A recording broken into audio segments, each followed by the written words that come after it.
Hi family, இன்றைக்கி Friday morning routine தான் பார்க்க போகிறோம். இன்றைக்கி மார்னிங் என்னெல்லாம் நடக்குது, என்னெல்லாம் பண்ணுறேன்னு பார்க்கலாம் வாங்க.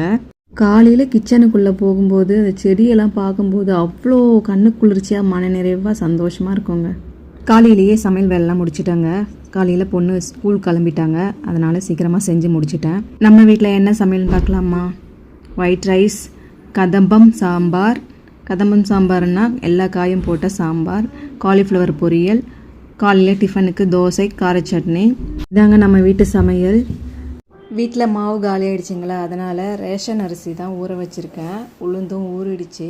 எங்கள் ஹஸ்பண்டுக்கு சாப்பாடு கட்டி வச்சுருக்கேன், அவர் வந்து எடுத்துன்னு போயிடுவார். அப்படியே பூஜை வேலையும் ஸ்டார்ட் பண்ணிடலான்னு பண்ணிட்டேன். இந்த வெள்ளிக்கிழமை மட்டும் நம்மளுக்கு எங்கேருந்தா எனர்ஜி வரும் தெரிலங்க. அவ்வளோ சுறுசுறுப்பாக எல்லா வேலையும் செஞ்சுட்டு காலையிலேயே பூஜையை முடிச்சிடணும்னு சொல்லிவிட்டு எல்லா வேலையும் முடிச்சிட்டேங்க. இந்த வெள்ளிக்கிழமை சுறுசுறுப்பு இருக்குங்கள, அது ஒட்டு மொத்தமாக சேர்ந்து சனிக்கிழமை சோம்பேறி ஆக்கிடுங்க. மொத்தமாக சமையல் செய்கிறதுக்கு கூட அவ்வளோ கஷ்டமாக இருக்கும். உங்களுக்கு எப்படி இருக்குன்னு சொல்லிட்டு கமெண்ட்ஸில் சொல்லிவிடுங்க.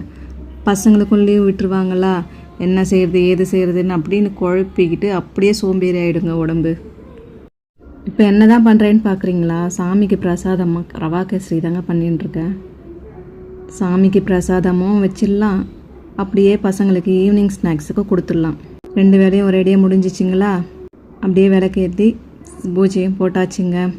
இன்றைக்கி வெள்ளிக்கிழமை எங்களுக்கு இப்படி தாங்க போச்சு. உங்களுக்கு எப்படி போச்சு சொல்லிவிட்டு கமெண்ட்ஸில் சொல்லிவிடுங்க. டிஃபனுக்கு அரிசி ஊற வச்சாங்களா, அதுவும் ஊறிடுச்சு. கிரைண்டரில் போட்டு அரைச்சி எடுத்து வச்சிட்டேன். அப்படியே எங்கள் ஹஸ்பண்டு கூழுக்கு ஆசைப்பட்டுட்டார். வெயில் டைம் ஆகிடுச்சுங்களா, அதனால் கூழு போட சொன்னார். நாளைக்கு காலையில் டிஃபனுக்கு கூழு தான் குடிக்க போகிறோம். அதுக்கு தான் மாவு புளிக்க வச்சுருக்கேன். ஓகே, இந்த வீடியோ உங்களுக்கு பிடிச்சிருந்தா லைக் பண்ணிவிட்டு ஷேர் பண்ணுங்கள். மறக்காமல் நம்ம சேனலுக்கு சப்ஸ்கிரைப் பண்ணிவிடுங்க. Okay, bye.